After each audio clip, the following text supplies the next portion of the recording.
Imagine descobrir que a pessoa que você sempre considerou fria e calculista, na verdade guardava o segredo mais devastador da sua vida.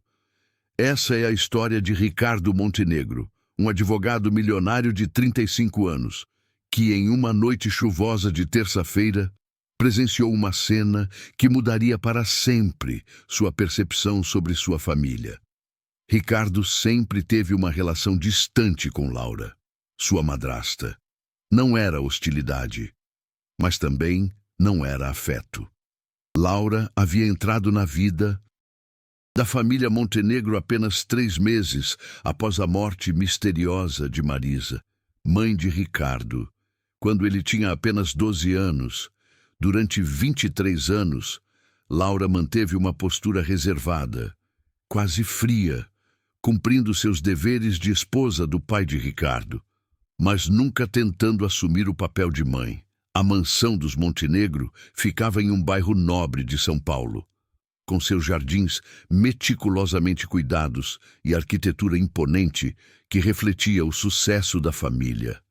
Era uma casa que respirava tradição e riqueza, mas também guardava silêncios que pareciam ecoar pelos corredores de mármore. Ricardo havia crescido naqueles cômodos luxuosos, mas sempre sentiu que algo estava faltando, como se houvesse silêncios desconfortáveis nos almoços de domingo que ninguém ousava preencher. Augusto Montenegro, pai de Ricardo, havia construído um grupo farmacêutico avaliado em mais de 200 milhões de reais. Era um homem alto, de presença imponente, com cabelos grisalhos sempre impecavelmente penteados e olhos azuis que demonstravam uma inteligência aguçada para os negócios. Augusto era conhecido no meio empresarial por sua discrição e estratégia, mas também por uma melancolia que parecia carregá-lo como uma sombra constante desde a morte de Marisa. A Montenegro Farmacêutica tinha se especializado em medicamentos para doenças negligenciadas, um nicho que Augusto havia escolhido aparentemente do nada nos anos 90. Muitos se questionavam sobre essa decisão empresarial específica, especialmente considerando como a empresa cresceu de forma meteórica em um período relativamente curto. Augusto nunca falava sobre os primeiros anos da empresa, desconversando sempre que alguém perguntava sobre a origem exata de sua fortuna. Era um homem reservado, que guardava segredos sobre a trajetória empresarial como se fossem segredos de Estado. Seus funcionários mais antigos sussurravam nos corredores sobre como o chefe mudara drasticamente após a morte da primeira esposa, tornando-se mais focado no trabalho, mais distante das pessoas, como se estivesse canalizando toda sua dor em conquistas financeiras. Quando Augusto morreu, há 6 meses, de complicações cardíacas que surgiram de forma súbita e inesperada, deixou um testamento aparentemente claro e direto: 60% da herança para Ricardo, 30% para Laura e 10% para instituições de caridade especializadas em pesquisas sobre doenças negligenciadas. O advogado da família, Dr. Alberto Pereira, um homem de confiança que conhecia os Montenegro há décadas, havia apresentado o documento sem questionamentos, como se fosse a vontade natural de um pai dedicado.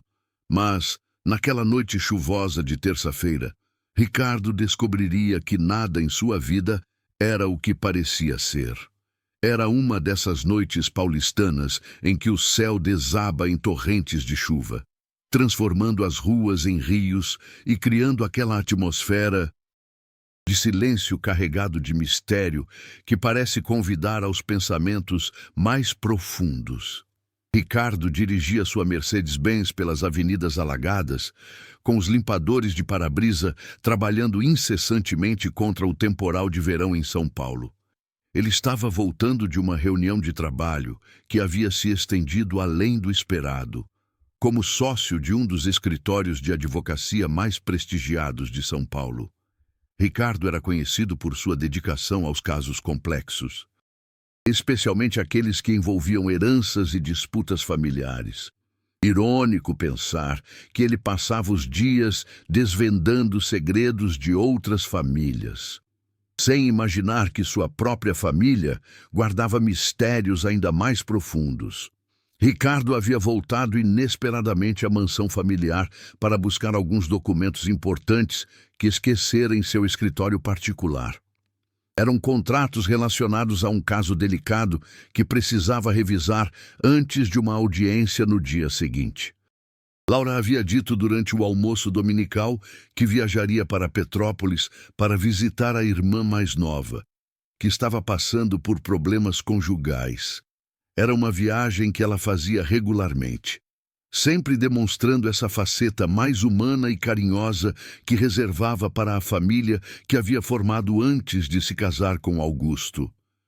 A propriedade Montenegro, com seus 3.000 metros quadrados, deveria estar completamente vazia naquela noite. Os funcionários da casa tinham folga às terças-feiras e o caseiro morava em uma casa separada nos fundos da propriedade, raramente sendo visto após as 18 horas.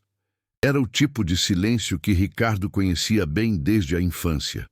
O silêncio das mansões antigas, onde cada passo ecoa e cada ruído ganha proporções dramáticas, usando a entrada lateral, aquela porta de vidro que dava para o jardim de inverno e que ele sempre usava quando queria entrar discretamente na casa durante a adolescência. Ricardo inseriu sua chave e entrou silenciosamente. Suas pegadas no mármore italiano faziam um som suave e familiar, como uma melodia nostálgica da infância. A casa cheirava levemente ao perfume de lavanda que Laura sempre borrifava nos ambientes, misturado com o aroma de madeira nobre dos móveis antigos que Augusto colecionava. Ricardo subiu as escadas carpetadas em direção ao segundo andar, onde ficava seu escritório particular. Era um cômodo que ele havia montado ainda na faculdade, com estantes de embuia, repletas de livros de direito, literatura clássica e algumas primeiras edições que ganhara de presente do pai ao longo dos anos. Havia também uma coleção de objetos pessoais, troféus de competições de tênis do colégio, fotografias da família em viagens internacionais e um globo terrestre antigo que Augusto havia trazido de uma viagem à Europa. Foi quando subia o último degrau da escada que Ricardo ouviu os primeiros ruídos estranhos. Eram sons abafados, vindos da direção da biblioteca principal do pai. Aquela sala imponente no térreo que Augusto havia projetado como seu santuário pessoal. A biblioteca de Augusto era uma sala magnífica, com estantes que subiam até o teto. Uma lareira de pedra natural, poltronas de couro genuíno e uma mesa de trabalho de pau-brasil que havia pertencido ao avô de Ricardo. Movido pela curiosidade e por um pressentimento que não conseguia explicar, Ricardo desceu silenciosamente as escadas e se aproximou cuidadosamente da biblioteca. Cada passo era calculado para não fazer ruído no piso de madeira que, conhecendo intimamente desde a infância, sabia exatamente onde rangia. Era uma habilidade que havia desenvolvido quando criança, para espionar as conversas dos adultos ou para pegar livros emprestados da biblioteca do pai, sem ser descoberto. A porta do escritório particular estava entreaberta, permitindo que uma faixa de luz dourada escapasse para o corredor escuro. Ricardo podia ouvir claramente agora. Era um som de papel sendo rasgado, misturado com algo que parecia soluços abafados. Seu coração começou a bater mais forte. Uma mistura de adrenalina e confusão tomando conta de seus sentidos. O que viu através da fresta da porta o deixou completamente paralisado, como se o tempo tivesse parado e ele estivesse observando uma cena de outro mundo, uma realidade paralela que não fazia sentido algum. Laura estava ajoelhada no tapete persa do escritório particular, em frente à lareira que estava acesa e crepitava com chamas alaranjadas. Suas mãos tremiam enquanto alimentava o fogo com páginas de documentos que Ricardo reconheceu imediatamente. Eram páginas escritas com a letra distintiva e inconfundível de seu pai. Aquela caligrafia elegante e inclinada que Augusto havia desenvolvido com anos de prática em contratos empresariais. Laura não estava apenas queimando documentos. Ela estava completamente despedaçada emocionalmente, chorando de uma forma que Ricardo nunca havia presenciado. Não eram lágrimas discretas ou controladas, como ela normalmente demonstrava em momentos de tristeza. Eram soluços profundos, desesperados, que pareciam sair das profundezas de sua alma. Seu corpo inteiro tremia, e ela segurava cada página com uma reverência quase religiosa antes de entregá-la às chamas. Mas o que mais chocou Ricardo não foram os documentos sendo queimados, nem mesmo o desespero de Laura. Foi ouvir as palavras que ela murmurava entre as lágrimas, palavras que chegavam aos seus ouvidos como fragmentos de uma confissão que nunca deveria ser ouvida. Perdão, Marisa. Laura sussurrava para as chamas. Eu prometi que protegeria ele, mas talvez ele mereça saber a verdade. Ricardo sentiu seu sangue gelar nas veias. Por que Laura estava falando com sua mãe falecida? Por que pedia perdão? Ele nunca pode saber como foi difícil para você, continuava Laura, sua voz embargada pela emoção.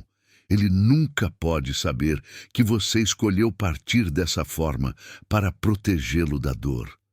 As mãos de Ricardo começaram a tremer. Do que Laura estava falando? Que escolha sua mãe havia feito?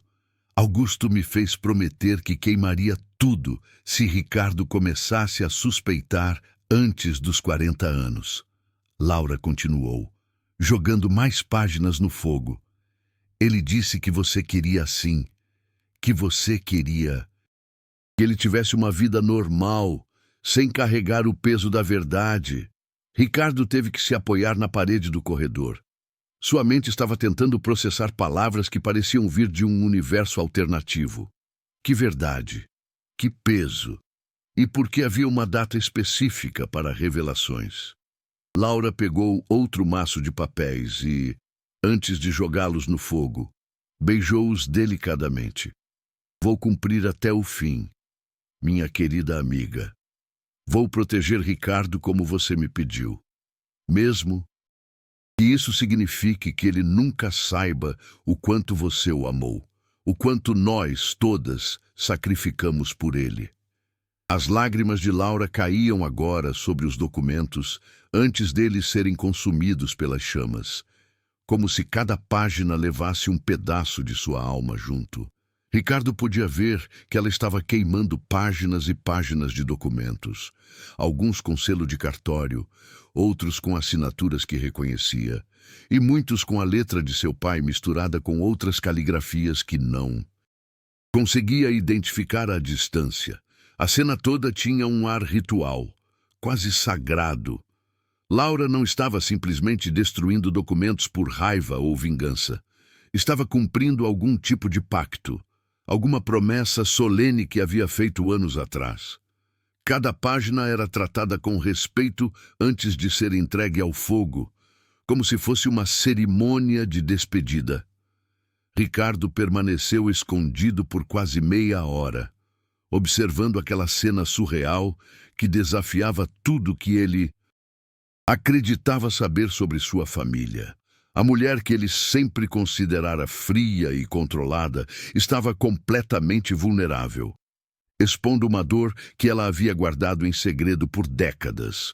Era como assistir a alguém se despedaçar por dentro, pedaço por pedaço, página por página. Quando Laura finalmente jogou as últimas páginas no fogo e se levantou do chão, suas pernas tremiam tanto que ela precisou se apoiar na estante de livros. Ela ficou ali parada por longos minutos, observando as chamas consumirem os últimos vestígios dos documentos, como se estivesse se despedindo de uma parte fundamental de si mesma. Está feito, Marisa. Ela sussurrou para o fogo. Seus segredos estão seguros. Ricardo pode continuar vivendo sem saber. Pelo menos por mais 5 anos. Laura limpou as lágrimas com as costas das mãos. Respirou fundo várias vezes, como se estivesse se recompondo, e caminhou em direção à porta do escritório particular. Ricardo mal teve tempo de se esconder atrás de uma coluna de mármore antes dela passar por ele no corredor. Ela subiu as escadas lentamente, cada passo parecendo carregar o peso de décadas de segredos guardados. Ricardo ouviu a porta do quarto principal se fechar no andar superior, seguida por um silêncio que parecia ainda mais pesado do que antes. Por vários minutos, Ricardo permaneceu imóvel, tentando processar o que havia presenciado. Sua mente racional de advogado tentava organizar as informações como peças de um quebra-cabeça complexo. Laura conhecia segredos sobre a morte de sua mãe. Havia algum tipo de pacto entre Laura, seu pai e possivelmente sua mãe. Existiam documentos importantes que precisavam ser destruídos, e havia uma data específica, 40 anos, que tinha significado especial, quando finalmente conseguiu se mover. Ricardo entrou silenciosamente no escritório particular. O ar ainda estava quente da lareira e cheirava a papel queimado, misturado com a fragrância de madeira, imbuía da sala. Suas mãos tremiam enquanto se aproximava da lareira, onde ainda havia algumas brasas brilhando entre as cinzas, usando um atiçador de ferro. Ricardo conseguiu separar alguns fragmentos de papel que ainda não haviam sido completamente consumidos pelo fogo. Eram pedaços pequenos, mas suficientes para conseguir ler algumas palavras e frases que fariam seu mundo desabar completamente. Em um dos fragmentos, reconheceu a letra de seu pai. Dívida moral que deve ser paga a Laura Montenegro pelos serviços prestados à família durante...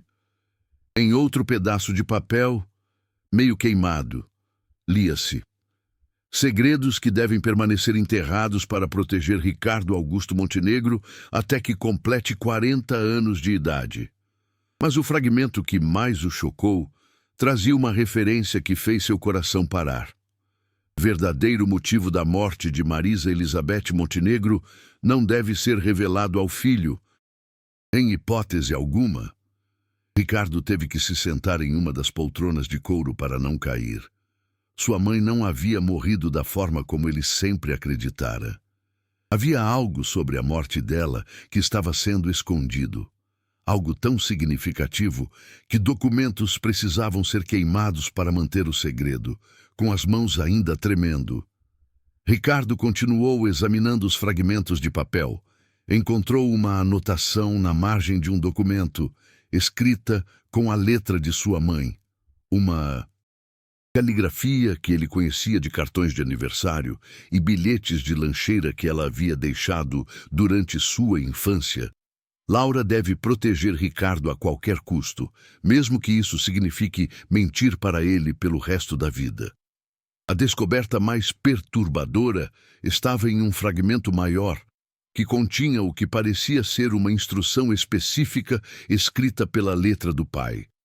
Se Ricardo descobrir a verdade antes dos 40 anos, Laura Montenegro deve fazer tudo para protegê-lo da realidade, mesmo que isso signifique destruir todas as evidências e documentos relacionados ao verdadeiro motivo da morte de Marisa. A criança não deve carregar esse peso. Ricardo guardou cuidadosamente todos os fragmentos em um envelope. Apagou as luzes do escritório particular e saiu da mansão como um fantasma.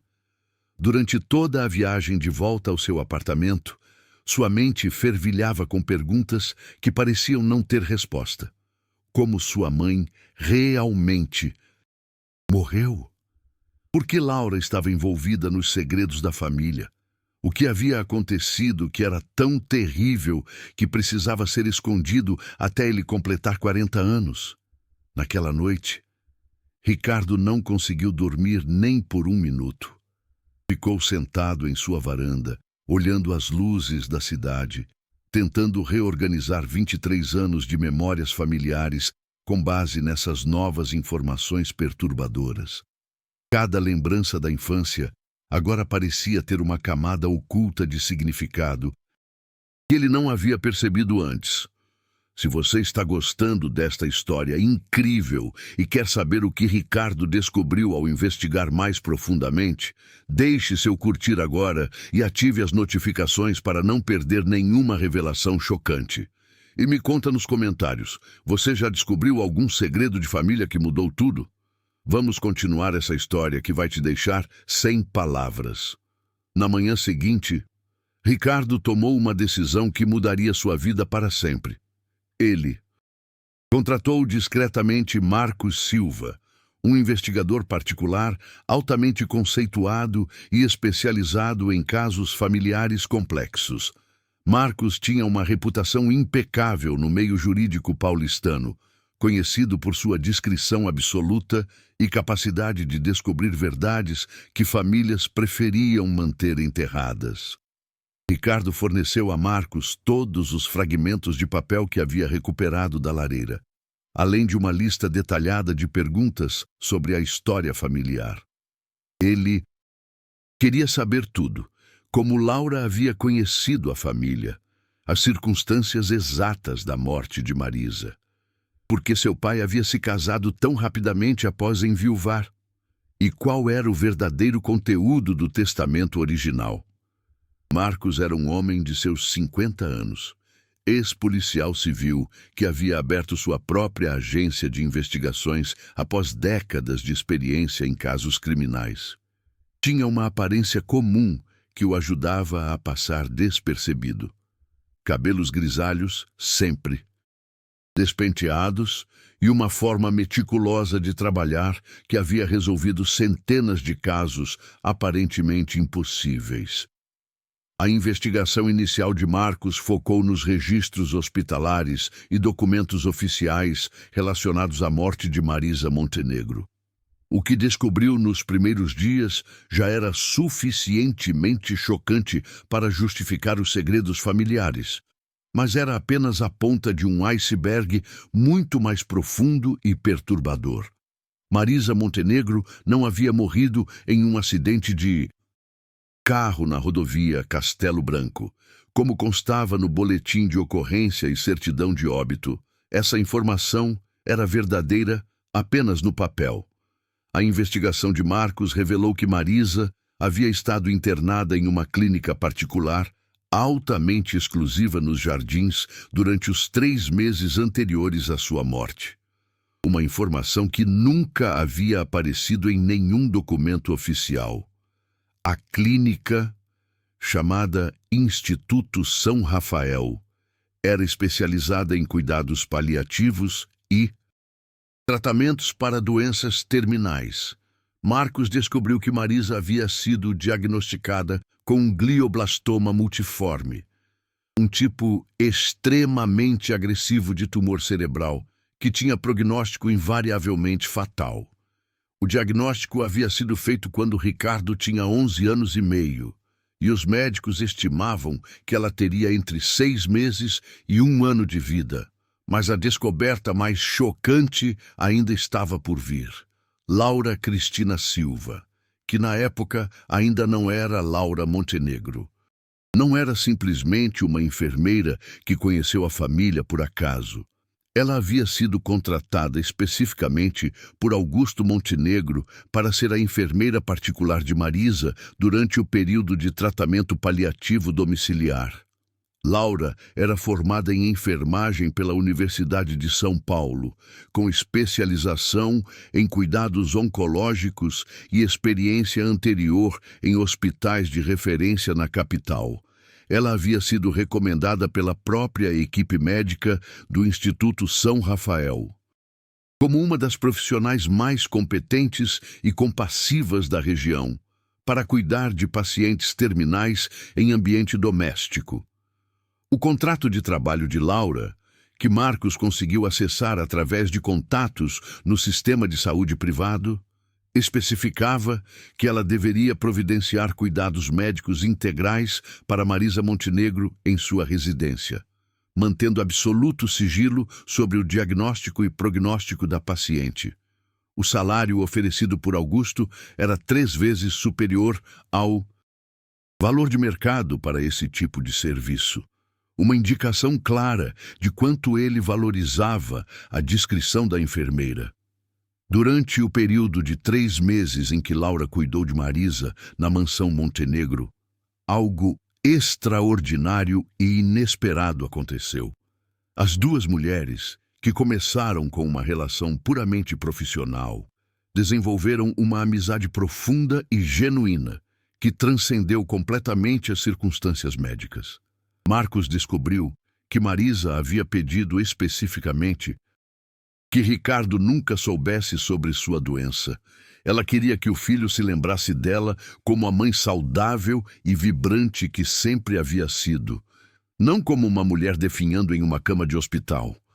Era uma decisão que pode parecer egoísta à primeira vista, mas que, na verdade, demonstrava um amor maternal protetor, que colocava o bem-estar emocional do filho acima de sua própria necessidade de se despedir adequadamente. Laura se tornou não apenas a enfermeira de Marisa, mas sua confidente, sua amiga mais próxima e, eventualmente, sua cúmplice em um plano que desafiaria todas as convenções morais e legais. Durante as longas noites em que Marisa sofria com as dores do tumor, as duas mulheres conversavam sobre a vida, sobre o futuro de Ricardo, sobre os medos e esperanças que envolvem a morte iminente.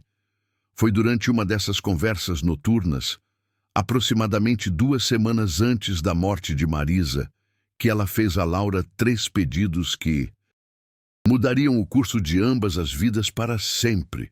O primeiro pedido parecia simples na superfície.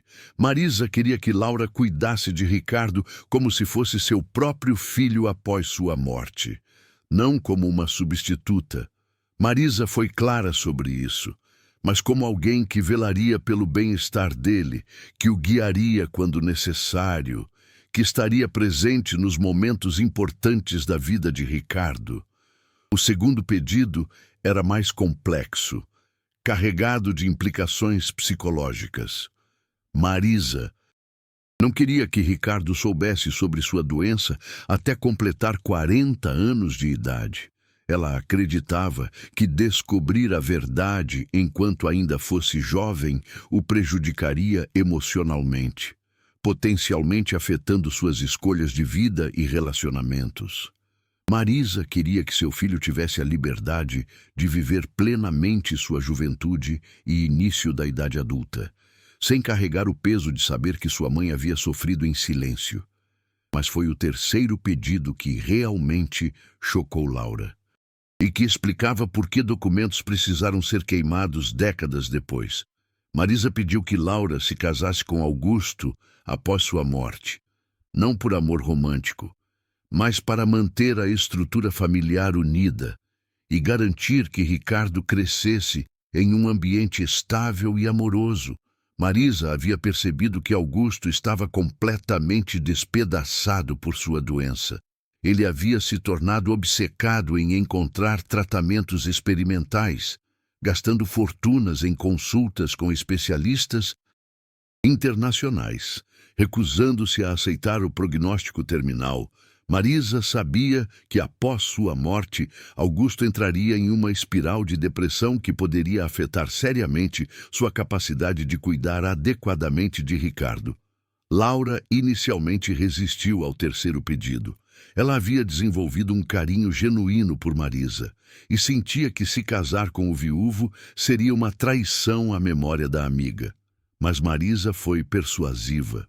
Ela argumentou que Laura era a única pessoa em quem Confiava completamente para cuidar tanto de Ricardo quanto de Augusto durante o período de luto.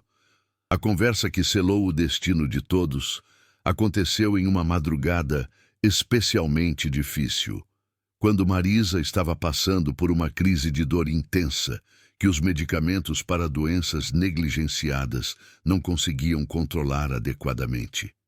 Entre lágrimas e momentos de lucidez entre as ondas de dor, Marisa revelou a Laura o plano mais chocante de todos. Ela não queria morrer definhada em uma cama. Não queria que Ricardo eventualmente a descobrisse doente, conectada a máquinas, irreconhecível pela doença. Marisa queria controlar as circunstâncias de sua própria morte, e ela precisava da ajuda de Laura para executar esse plano. O plano de Marisa era tecnicamente um suicídio assistido, embora ela nunca tenha usado essas palavras. Ela havia acumulado discretamente uma quantidade letal de medicamentos para a dor, guardando comprimidos extras ao longo das semanas de tratamento. Sua intenção era tomar essa overdose controlada em casa, em sua própria cama, e então Laura a colocaria no carro da família, criando a cena de um acidente automobilístico. Laura ficou horrorizada com a sugestão inicial. Como profissional de saúde, ela havia feito o juramento hipocrático de preservar a vida. Como cristã praticante, ela acreditava que apenas Deus deveria decidir o momento da morte. E como ser humano, ela havia se tornado genuinamente amiga de Marisa e não queria participar de sua morte. Mas Marisa foi persistente em seus argumentos. Ela explicou que já estava morrendo. A overdose apenas aceleraria um processo que já estava em curso. Ela argumentou que morrer em casa, em paz, cercada pelo amor de Laura, seria infinitamente mais digno do que definhar lentamente até que os órgãos falhassem um por um. E, mais importante, ela enfatizou que essa morte encenada protegeria Ricardo da verdade terrível sobre sua doença. Durante 3 noites consecutivas, as duas mulheres debateram os aspectos morais, práticos e emocionais do plano. Laura consultou discretamente alguns colegas de profissão sobre questões éticas relacionadas a cuidados paliativos, sem revelar os detalhes específicos da situação. Ela também passou horas em oração, buscando orientação espiritual para uma decisão que desafiava todas suas convicções pessoais.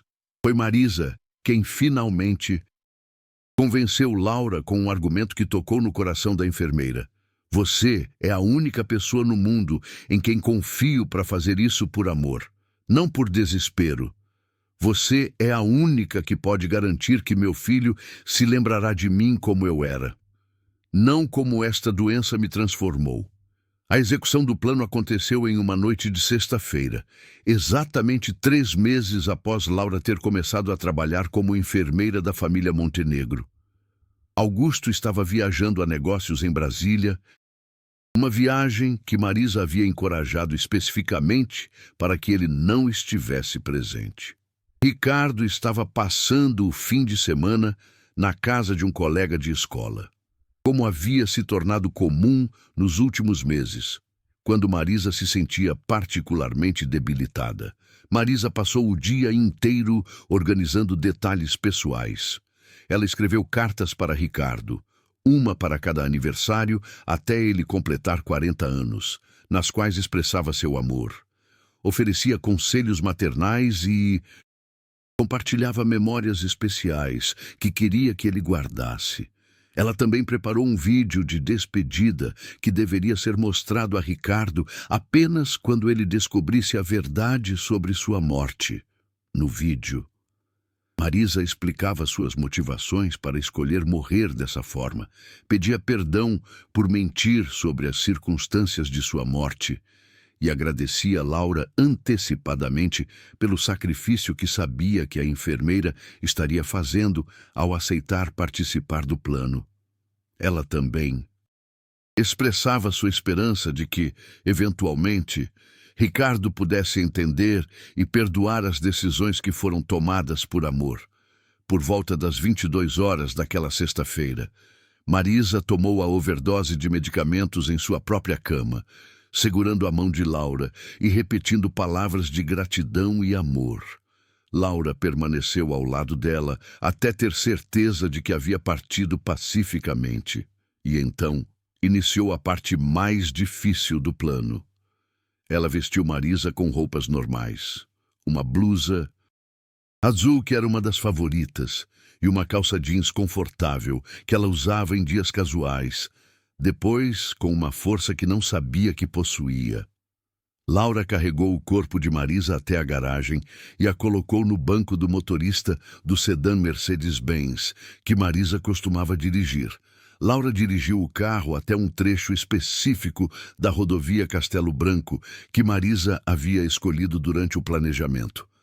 Era uma curva conhecida por acidentes, cercada por árvores, longe o suficiente de casa para não levantar suspeitas sobre por que Marisa estaria dirigindo naquela direção.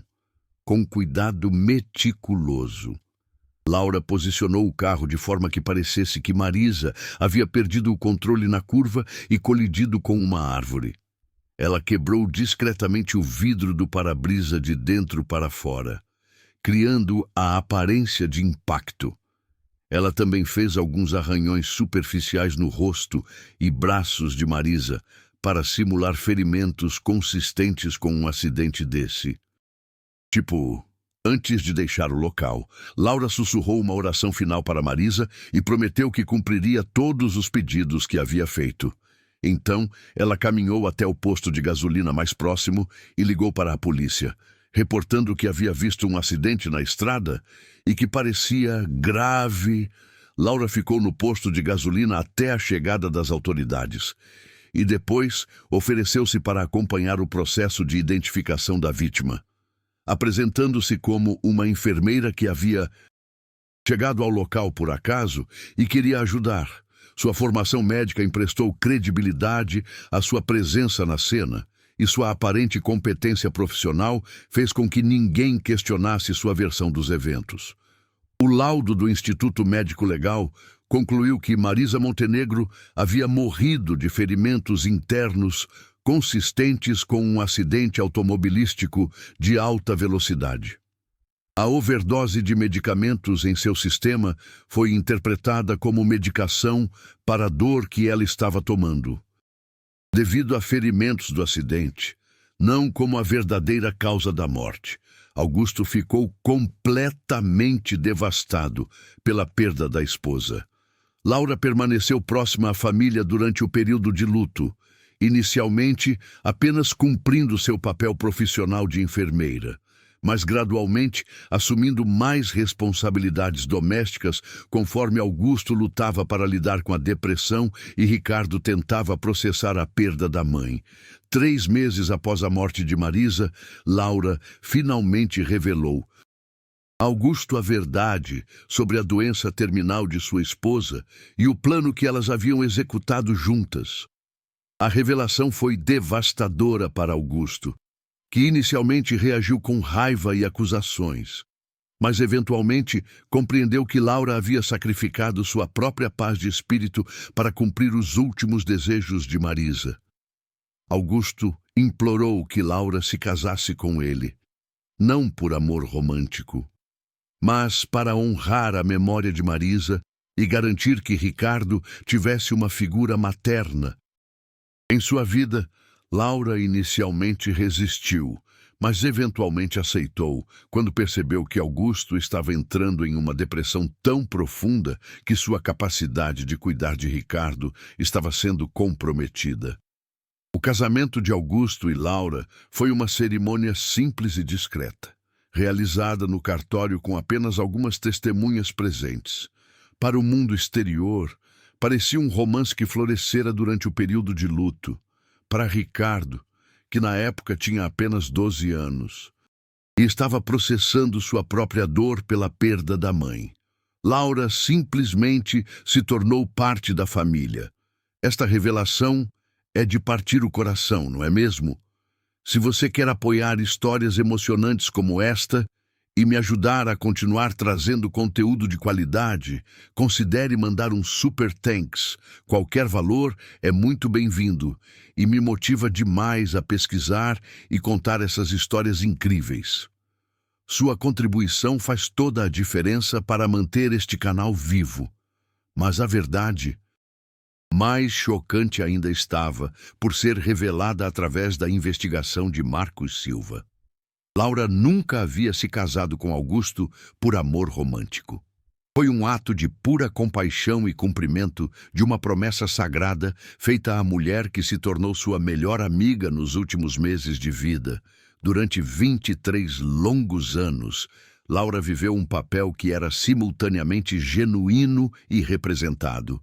Ela amava Ricardo como se fosse seu próprio filho, mas sempre teve que moderar essa demonstração de afeto para não desrespeitar a memória de Marisa. Cada gesto de frieza, cada momento de distanciamento emocional, era, na verdade, um ato de amor e respeito à promessa que havia feito à mãe biológica. Laura desenvolveu uma técnica psicológica sofisticada para lidar com essa situação complexa. Ela criou compartimentos emocionais em sua própria mente. Em um compartimento era a enfermeira profissional que havia cuidado de Marisa com competência e compaixão. Em outro era a amiga que havia prometido proteger Ricardo. E em um terceiro, era a esposa que tentava ajudar Augusto a reconstruir sua vida após a tragédia. O que ninguém sabia, nem mesmo Augusto, era que Laura mantinha um diário detalhado de todos esses anos. Ela escrevia quase diariamente sobre suas lutas internas, sobre como era difícil amar Ricardo à distância, sobre como ela observava cada marco de seu crescimento com orgulho maternal que não podia expressar completamente. No diário, descoberto por Marcos em uma caixa de segurança que Laura mantinha em um banco diferente daquele usado pela família Montenegro, ela descrevia a dor de ser vista como a madrasta fria, quando na verdade seu coração transbordava de amor por aquele menino que havia se tornado homem sob seus cuidados indiretos.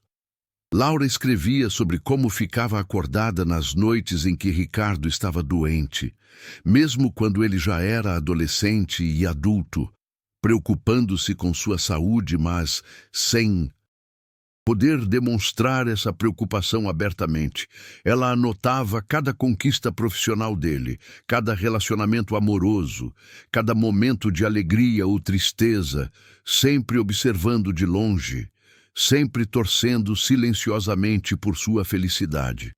O diário também revelava que Laura nunca havia se relacionado romanticamente com ninguém além de Augusto. E mesmo o relacionamento com ele era mais uma parceria de conveniência e cumprimento de promessas do que propriamente um casamento. Amoroso, ela havia sacrificado qualquer possibilidade de encontrar um amor verdadeiro próprio para cumprir a promessa feita a Marisa. Mas talvez a revelação mais tocante do diário fosse a descrição de como Laura celebrava secretamente os aniversários de Ricardo. Todo ano, no dia do aniversário dele, ela visitava o túmulo de Marisa, levava flores frescas e sussurrava atualizações sobre como Ricardo estava crescendo, suas conquistas, suas dificuldades, seus sonhos. Era como se ela mantivesse Marisa informada sobre o desenvolvimento do filho, cumprindo sua promessa de cuidar dele mesmo após a morte da mãe. O testamento original de Augusto, que Laura havia queimado no escritório particular naquela noite chuvosa, continha revelações que explicavam por que os documentos precisavam ser destruídos. Marcos conseguiu reconstituir parcialmente o conteúdo do testamento através de cópias de segurança que Augusto havia deixado com outros advogados. E contatos bancários. O testamento original não apenas revelava toda a verdade sobre a morte encenada de Marisa, mas também reconhecia formalmente o sacrifício extraordinário que Laura havia feito pela família, em reconhecimento aos 23 anos de dedicação silenciosa. Augusto havia deixado 70% de sua fortuna para Laura, não os 30% do testamento oficial. A lógica de Augusto era clara. Ricardo era jovem, bem-sucedido profissionalmente, e teria muitas oportunidades de construir sua própria riqueza. Laura, por outro lado, havia sacrificado décadas de sua vida, renunciando à sua própria felicidade e possibilidades de relacionamentos genuínos para cumprir uma promessa. Ela merecia ser recompensada generosamente por esse sacrifício. Mas Laura, fiel até o fim à promessa feita a Marisa, havia alterado secretamente o testamento para que Ricardo ficasse com a maior parte da herança. Ela fez isso não apenas por modéstia, mas porque acreditava que Marisa teria querido assim. Ela nunca quis o dinheiro, nunca havia se casado com Augusto por interesse financeiro, e não começaria a se beneficiar materialmente dos sacrifícios décadas depois. A investigação de Marcos também revelou que Laura nunca havia tocado sequer um centavo da herança mensal que recebia. Todo o dinheiro estava sendo depositado automaticamente em uma conta poupança separada que ela havia aberto em nome de Ricardo. Durante 23 anos, ela havia vivido exclusivamente de uma pequena pensão de enfermeira que havia guardado de empregos anteriores e de uma modesta mesada que Augusto insistia em dar-lhe para gastos pessoais. Quando Marcos apresentou todas essas descobertas a Ricardo, o impacto emocional foi devastador. Ricardo precisou tirar uma semana de folga do escritório de advocacia para processar informações que redefiniam completamente sua compreensão sobre sua família e sobre si mesmo. A descoberta mais perturbadora para Ricardo não foi nem mesmo a revelação sobre a morte encenada da mãe, mas sim a compreensão de que Laura havia passado 23 anos amando-o como um filho, enquanto ele a tratava com frieza e distanciamento. Ele percebeu quantos momentos de carinho maternal ele havia perdido por não entender a situação complexa em que Laura se encontrava. Ricardo se lembrou de dezenas de pequenos gestos que Laura havia feito ao longo dos anos e que ele havia interpretado como obrigação ou até mesmo manipulação. Ela sempre sabia exatamente qual era a sua comida favorita e providenciava para que estivesse disponível quando ele visitava a casa. Ela nunca esquecia datas importantes como formaturas, promoções profissionais ou relacionamentos sérios. Ela sempre perguntava sobre sua saúde de forma que parecia casual, mas que agora ele percebia ser genuinamente preocupada. Laura também havia sido discretamente responsável por muitas oportunidades que Ricardo havia recebido ao longo da vida. Ela conhecia pessoas no meio médico e jurídico através de sua rede profissional de enfermagem e havia discretamente recomendado Ricardo para estágios, empregos e até mesmo clientes importantes, sempre sem tomar crédito ou sequer mencionar sua participação. A revelação mais tocante foi descobrir que Laura havia guardado absolutamente tudo relacionado à vida de Ricardo. Recortes de jornal quando seu nome aparecia em publicações jurídicas, fotografias que ela tirava discretamente durante eventos familiares, cópias de seus diplomas e certificados, até mesmo desenhos e redações da época escolar que Augusto havia jogado fora, mas que ela havia recuperado discretamente. Todos esses itens estavam organizados em álbuns cronológicos que Laura mantinha em seu quarto, como uma mãe orgulhosa documentando a vida do filho. Mas ela nunca havia mostrado esses álbuns para ninguém. Eles eram sua forma privada de celebrar o menino que havia ajudado a criar, mesmo que à distância. Gente, essa história está me arrepiando toda. Laura sacrificou 23 anos da vida dela por amor. Se você também está emocionado com essa revelação, compartilha este vídeo com alguém especial e deixa nos comentários o que você faria no lugar do Ricardo. Essa história merece ser conhecida por mais pessoas. Armado com toda essa verdade devastadora, Ricardo tomou a decisão mais difícil de sua vida adulta. Ele precisava confrontar Laura, mas não sabia como abordar uma situação tão delicada e carregada emocionalmente. Como você confronta alguém que sacrificou a vida inteira por você, especialmente quando você passou décadas tratando essa pessoa com frieza? Ricardo passou vários dias planejando cuidadosamente essa conversa. Ele sabia que Laura ficaria devastada ao descobrir que os segredos haviam sido revelados prematuramente. Ela havia queimado o testamento especificamente para evitar que ele soubesse a verdade antes dos 40 anos, como Marisa havia pedido. Agora, 5 anos antes do prazo estipulado, todos os segredos estavam expostos. Foi numa sexta-feira à noite que Ricardo finalmente tomou coragem para ter essa conversa que mudaria para sempre o relacionamento entre eles. Ele chegou à mansão dos Montenegro sem avisar, usando sua chave, como havia feito naquela noite fatídica, quando descobriu Laura queimando documentos no escritório particular. A casa estava silenciosa, com apenas algumas luzes acesas no térreo.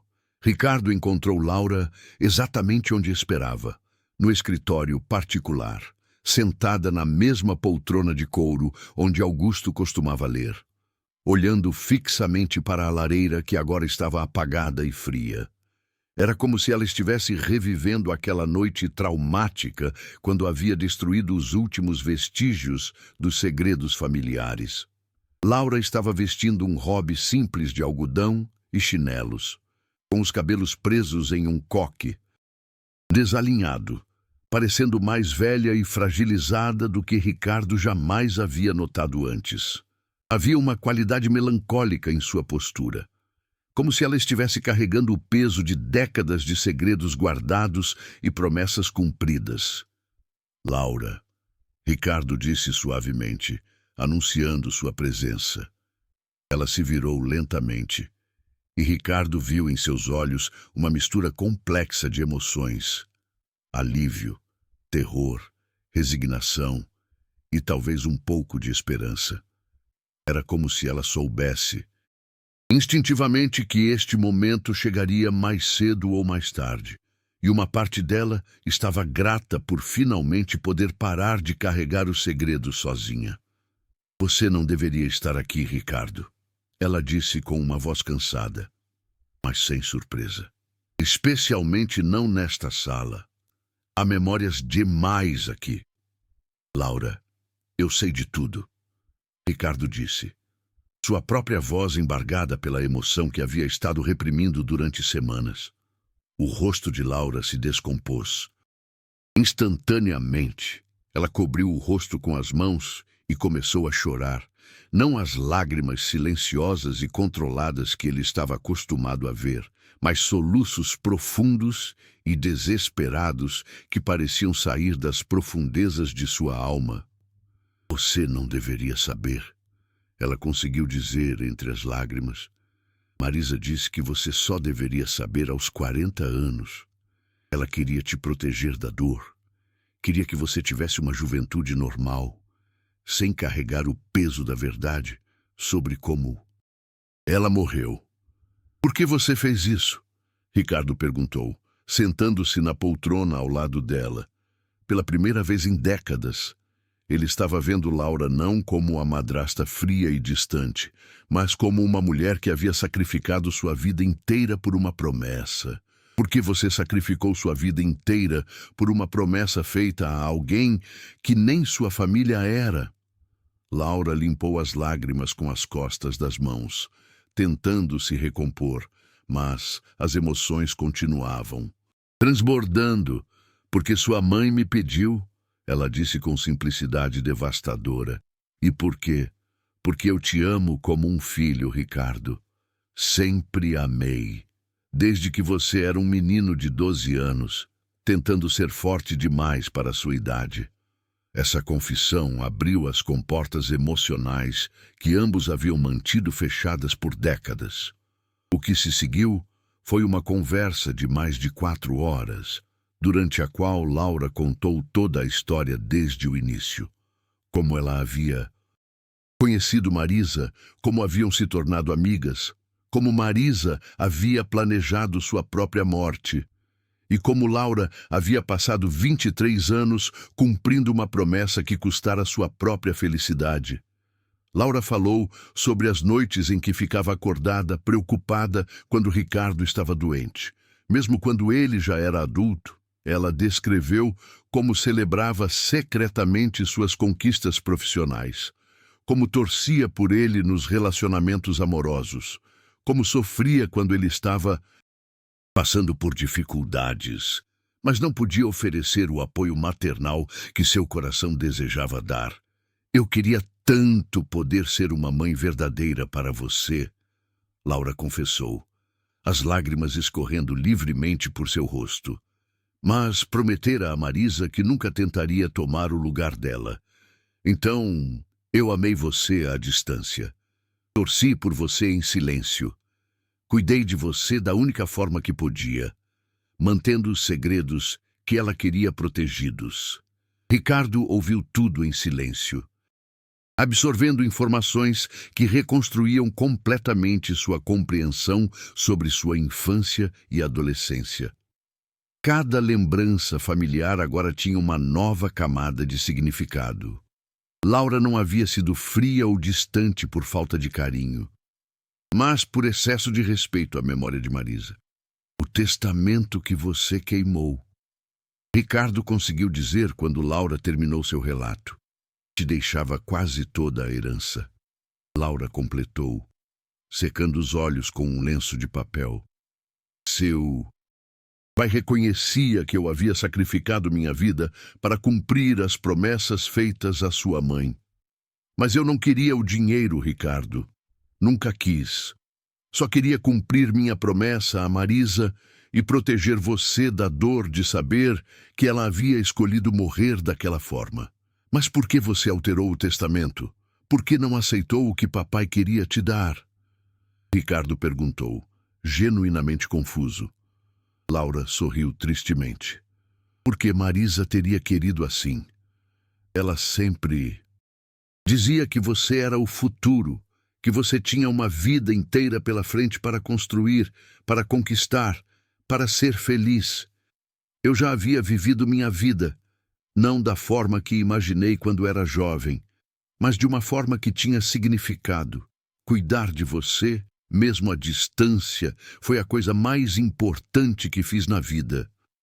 Ricardo se levantou da poltrona e, pela primeira vez em décadas, abraçou Laura com um genuíno carinho filial. Foi um abraço que carregava 23 anos de mal-entendido, de afeto reprimido, de amor que havia existido, mas nunca pôde ser completamente expresso. Laura, ele disse, sua voz embargada, você não é minha madrasta, você é minha mãe, e sempre foi, mesmo quando eu não conseguia ver. Eles choraram juntos ali no escritório particular, cercados pelos fantasmas de segredos que finalmente haviam sido revelados. Ricardo compreendeu que havia sido amado de uma forma que poucos filhos poderiam entender. Por 2 mães extraordinárias, cada uma disposta a sacrificar tudo por seu bem-estar. Marisa havia sacrificado a oportunidade de se despedir adequadamente do filho para protegê-lo da dor de vê-la morrer lentamente. Laura havia sacrificado 23 anos de sua própria felicidade para honrar essa escolha e garantir que Ricardo crescesse em um ambiente estável e amoroso. No dia seguinte, Ricardo insistiu que Laura assinasse um novo testamento, dividindo a herança igualmente entre eles. Não é sobre o dinheiro, ele explicou. É sobre reconhecer o sacrifício que você fez. É sobre você finalmente receber o crédito que merece por ter sido uma mãe extraordinária. Mas para Laura, A recompensa mais importante não foi financeira. Foi finalmente poder expressar abertamente o amor maternal que havia guardado em seu coração por décadas. Pela primeira vez em 23 anos, ela pôde abraçar Ricardo sem reservas. Pôde demonstrar preocupação quando ele estava doente. Pôde celebrar abertamente suas conquistas profissionais. Laura revelou também que todos esses anos ela havia guardado as cartas que Marisa escrevera para Ricardo, uma para cada aniversário, até ele completar 40 anos. As cartas estavam em um cofre de segurança, aguardando o momento certo para serem entregues. Cada carta continha conselhos maternais, memórias especiais e expressões de amor que Marisa queria compartilhar com o filho durante os marcos importantes de sua vida. Ela queria estar presente em sua vida, mesmo depois de partir, Laura explicou, entregando a Ricardo a primeira caixa de cartas. Ela escreveu sobre seus primeiros relacionamentos amorosos, sobre sua formatura na faculdade, sobre sua carreira jurídica, sobre o homem que esperava que você se tornasse. A carta do 35º aniversário de Ricardo, que ele abriu na presença de Laura, continha não apenas as congratulações habituais, mas também uma reflexão profunda de Marisa sobre as escolhas que havia feito no final de sua vida. Meu querido Ricardo, a carta dizia com a caligrafia familiar de sua mãe. Se você está lendo isso, significa que Laura cumpriu sua promessa de cuidar de você durante todos esses anos. Espero que você possa entender e perdoar as escolhas que fizemos por amor.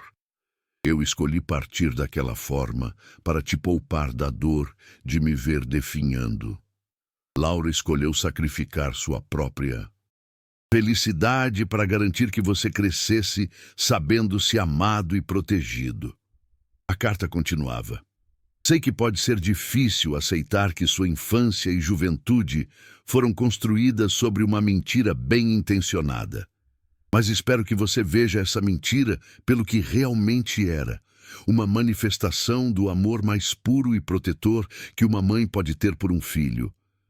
Eu não menti para te machucar, mas para te proteger.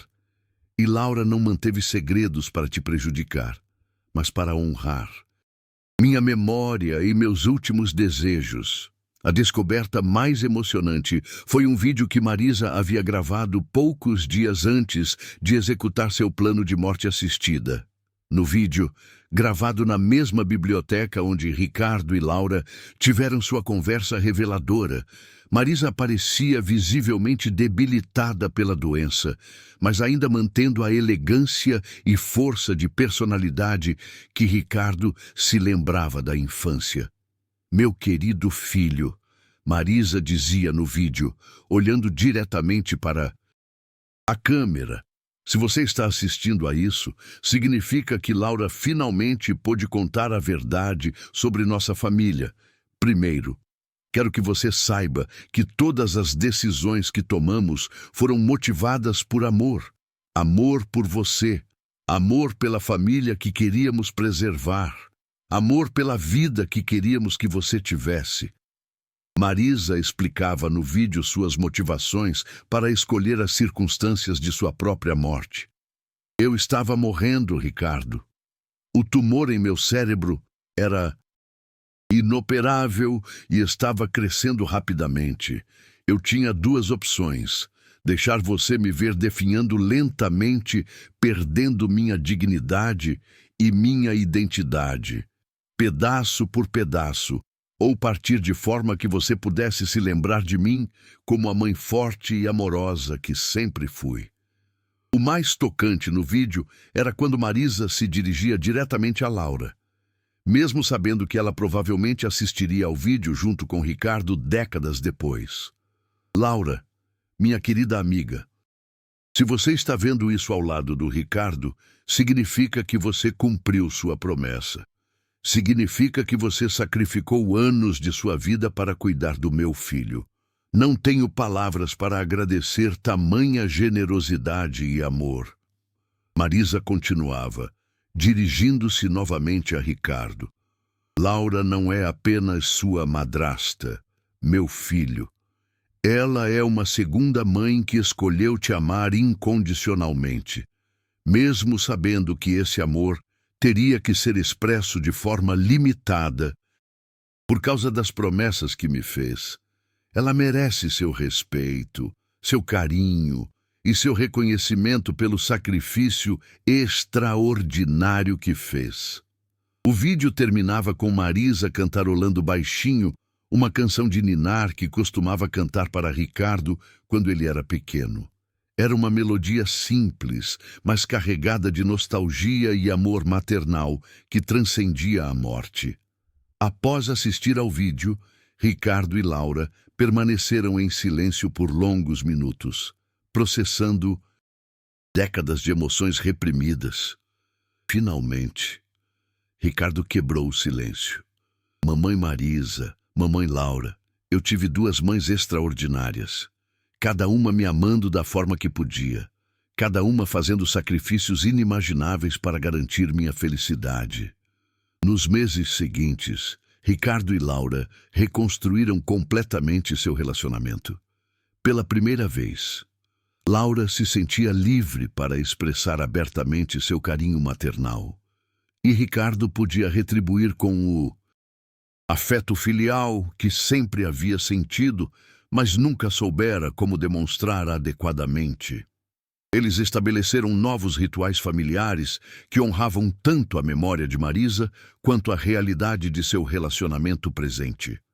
Todo domingo, visitavam juntos o túmulo de Marisa, levando flores frescas e compartilhando atualizações sobre a vida de Ricardo.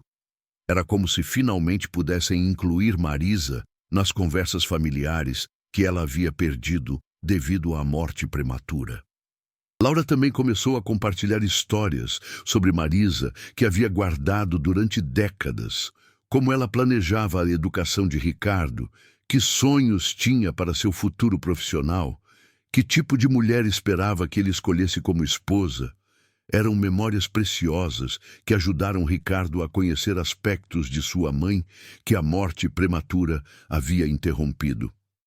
A mansão dos Montenegro passou por uma transformação significativa durante esse período de reconstrução familiar. A biblioteca, que havia sido palco de tanto sofrimento secreto, foi reorganizada para incluir um canto memorial para Marisa.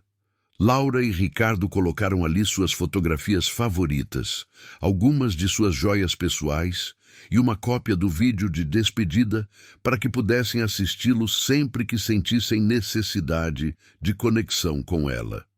Que história incrível de amor e sacrifício, não é mesmo? Laura nos mostrou que ser mãe vai muito além dos laços sanguíneos. É sobre dedicação incondicional, sacrifício silencioso e amor protetor. Se essa história tocou seu coração como tocou o meu, se inscreva no canal, deixe seu curtir e compartilhe com alguém que precisa ouvir sobre o poder do amor verdadeiro. Nos comentários, me conta, qual foi a maior prova de amor que alguém já deu por você? E não esqueça de ativar as notificações, porque toda semana eu trago histórias emocionantes como esta, que vão fazer você refletir sobre o verdadeiro significado de família e amor.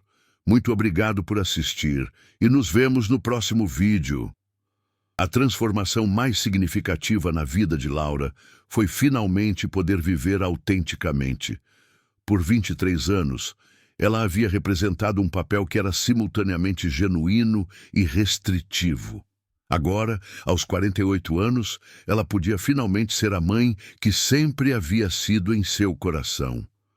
Laura começou a frequentar eventos sociais com Ricardo, apresentando-se orgulhosamente como mãe em vez de madrasta. Ela passou a participar ativamente das decisões importantes em sua vida, oferecendo conselhos e apoio emocional que havia sido obrigada a dar discretamente durante décadas. Ricardo também fez mudanças significativas em sua vida profissional em resposta às revelações familiares. Ele começou a se especializar em casos relacionados a cuidados paliativos e direitos de pacientes terminais, inspirado pela história de sua mãe e pelo sacrifício de Laura. Sua nova especialização permitiu que ele ajudasse outras famílias que enfrentavam situações similares, transformando sua dor pessoal em propósito profissional. O relacionamento entre Ricardo e Laura também mudou a perspectiva dele sobre relacionamentos românticos. Ele havia passado anos procurando por uma parceira que pudesse competir com suas memórias idealizadas de Marisa, sem perceber que suas expectativas sobre amor e sacrifício haviam sido formadas por duas mulheres extraordinárias que haviam feito escolhas excepcionais por amor. Laura, pela primeira vez em décadas, começou a considerar a possibilidade de encontrar companhia romântica para si mesma. Aos 48 anos, ela se deu conta de que havia cumprido suas promessas a Marisa e que merecia buscar sua própria felicidade. Ricardo a encorajou ativamente nessa busca, reconhecendo que ela havia sacrificado oportunidades de relacionamento durante os melhores anos de sua vida adulta. A revelação dos segredos familiares também trouxe uma compreensão mais profunda sobre o comportamento de Augusto durante os anos após a morte de Marisa. Ricardo percebeu que o pai havia vivido com o peso da culpa por ter participado da encenação da morte da esposa, e que sua dedicação obsessiva ao trabalho havia sido uma forma de lidar com o trauma emocional. Augusto havia canalizado sua dor em pesquisa e desenvolvimento de medicamentos para doenças negligenciadas, especificamente porque queria encontrar tratamentos que pudessem ajudar outras famílias a evitar o tipo de escolha desesperada que Marisa havia sido forçada a fazer. Sua empresa havia se tornado líder em pesquisas oncológicas não por ambição financeira, mas como uma forma de processar sua própria perda e culpa. Laura revelou que Augusto havia passado anos frequentando terapia para lidar com o trauma de ter ajudado a encenar a morte da esposa. Ele havia considerado várias vezes contar a verdade a Ricardo, especialmente durante a adolescência turbulenta do filho, mas sempre voltava atrás quando lembrava do pedido específico de Marisa para esperar até os 40 anos. A descoberta mais tocante sobre Augusto foi que ele havia escrito cartas para Ricardo também, não cartas de aniversário como Marisa, mas cartas explicando suas motivações e pedindo perdão pelas mentiras necessárias. Essas cartas estavam em outro cofre de segurança, junto com documentos que detalhavam todas as pesquisas médicas que ele havia financiado em memória de Marisa. Augusto havia estabelecido discretamente uma fundação de pesquisa em nome de Marisa, financiando estudos sobre glioblastoma multiforme e outros tumores cerebrais agressivos. A fundação havia contribuído para avanços significativos no tratamento dessas doenças, permitindo que outros pacientes tivessem opções de tratamento que Marisa nunca teve. Ricardo decidiu assumir a liderança da Fundação Marisa Montenegro após descobrir sua existência. Era uma forma de honrar tanto a memória de sua mãe quanto o trabalho silencioso que seu pai havia feito para transformar tragédia pessoal em benefício para outras famílias enfrentando situações similares. Laura também se envolveu ativamente na fundação, usando sua experiência como enfermeira oncológica para ajudar no desenvolvimento de programas de cuidados paliativos domiciliares. Sua vivência pessoal com Marisa a tornava especialmente qualificada para entender as necessidades de famílias lidando com doenças terminais. 3 anos após a revelação dos segredos familiares, a dinâmica da família Montenegro havia se transformado completamente. A casa que anteriormente abrigava segredos sombrios e relacionamentos distantes, agora ressoa com conversas abertas, demonstrações de afeto genuíno e a certeza de que o amor verdadeiro às vezes exige sacrifícios extraordinários. Laura finalmente pôde viver como a mãe que sempre havia sido em seu coração. Ela decorou seu quarto com fotografias de Ricardo em todas as fases da vida. Criou álbuns familiares que incluíam tanto memórias com Marisa quanto novos momentos com Ricardo. E estabeleceu tradições familiares que celebravam tanto o passado quanto o presente. Ricardo, por sua vez, aprendeu a valorizar não apenas uma, mas duas formas extraordinárias de amor maternal. Ele compreendia agora que Marisa o havia amado tanto que escolheu protegê-lo da dor, mesmo ao custo de perder a oportunidade de se despedir adequadamente. E Laura o havia amado tanto que sacrificou 23 anos de sua própria felicidade para honrar os desejos de uma amiga falecida. A história da família Montenegro se tornou, eventualmente, uma fonte de inspiração para outros que enfrentavam situações familiares complexas. Ricardo começou a dar palestras sobre ética em cuidados paliativos, sempre destacando que o amor verdadeiro às vezes exige escolhas difíceis, que podem ser mal compreendidas por anos ou décadas. Laura se tornou consultora para famílias lidando com doenças terminais, ajudando a navegar as complexidades emocionais e éticas envolvidas em cuidados de fim de vida. Sua experiência única a tornava especialmente qualificada para entender tanto a perspectiva do paciente quanto a da família. A biblioteca da mansão dos Montenegro, que havia sido palco de tanto sofrimento secreto, foi transformada em um espaço de cura e memória. As paredes agora exibem fotografias da família em momentos felizes, incluindo tanto memórias antigas com Marisa, quanto novos momentos de alegria entre Ricardo e Laura. A lareira onde Laura queimou os documentos secretos agora é usada para noites familiares acolhedoras, onde mãe e filho compartilham histórias, fazem planos futuros e celebram o tipo de relacionamento familiar genuíno que ambos haviam desejado por décadas, mas nunca haviam conseguido expressar completamente.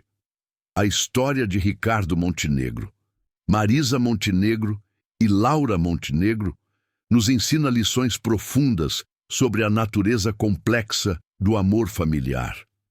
Ela demonstra que, às vezes, as pessoas que parecem mais distantes são aquelas que estão fazendo os maiores sacrifícios por nós. Laura passou 23 anos sendo vista como a madrasta fria, quando na verdade era uma mãe que amava tanto que estava disposta a reprimir demonstrações desse amor para honrar a memória de quem veio antes. Marisa, mesmo enfrentando sua própria mortalidade, provou que o amor de uma mãe transcende a vida física. Ela planejou cuidadosamente como proteger seu filho da dor, mesmo que isso significasse ser lembrada de forma incompleta por décadas. Seu amor foi tão grande que conseguiu organizar sua própria continuidade através de Laura. E Ricardo aprendeu que família não é apenas sobre laços sanguíneos ou sobre verdades confortáveis. É sobre as pessoas que escolhem ficar, que escolhem sacrificar, que escolhem amar incondicionalmente, mesmo quando esse amor precisa permanecer parcialmente em silêncio por anos. Hoje, Ricardo e Laura vivem como mãe e filho de verdade, unidos não pelos segredos do passado, mas pela compreensão de que o amor verdadeiro às vezes exige os maiores sacrifícios. Toda vez que Ricardo olha para Laura, ele vê não apenas a mulher que cuidou dele por 23 anos, mas também um reflexo do amor eterno de Marisa, um amor tão grande que conseguiu garantir sua própria continuidade mesmo após a morte. A mansão dos Montenegro não abriga mais segredos sombrios que precisam ser queimados na lareira. Agora é um lar onde duas pessoas finalmente podem amar abertamente, sabendo que esse amor foi construído sobre os alicerces mais sólidos possíveis. Sacrifício genuíno, promessas cumpridas e a certeza de que algumas mentiras são contadas apenas para proteger quem mais amamos. Laura, aos 51 anos, finalmente descobriu que cumprir uma promessa de amor pode ser a maior recompensa que alguém pode receber na vida. Ela não apenas honrou a memória de Marisa, mas também descobriu que o amor maternal não requer laços biológicos, apenas a disposição de amar incondicionalmente, mesmo quando esse amor tem que ser expresso de formas não convencionais.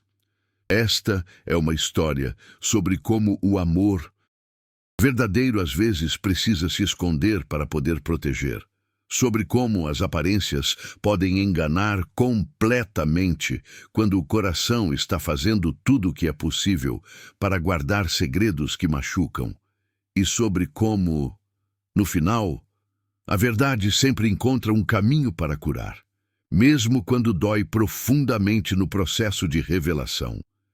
Ricardo Montenegro aprendeu que havia sido abençoado com duas mães que o amavam incondicionalmente.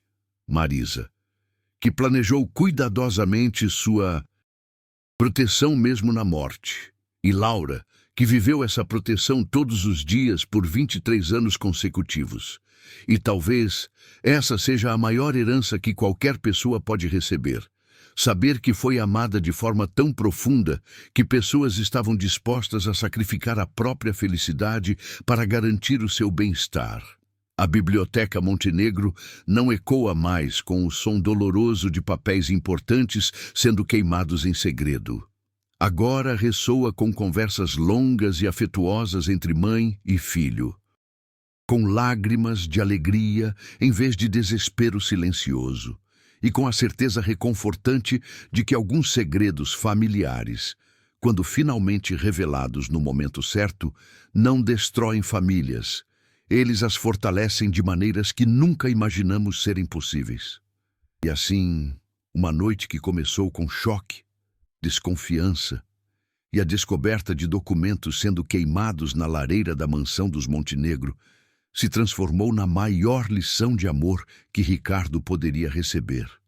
Às vezes, as pessoas que mais nos amam são aquelas que aprendem a nos amar em um silêncio respeitoso, um silêncio que pesa como o silêncio após um temporal de verão em São Paulo, protegendo nosso coração, mesmo que isso signifique quebrar o próprio coração no processo, um processo lento, doloroso, como a lenta decomposição de uma embuia antiga, uma proteção contínua, silenciosa, mas profunda, como as raízes de um pau-brasil que agarram a terra, um amor que se revela não em palavras efusivas, mas na decisão de proteger, de guardar segredos, de carregar o peso dos silêncios desconfortáveis nos almoços de domingo naquela mansão antiga, uma mansão que guarda segredos tão profundos quanto as suas paredes de pedra, segredos que a chuva torrencial não consegue lavar,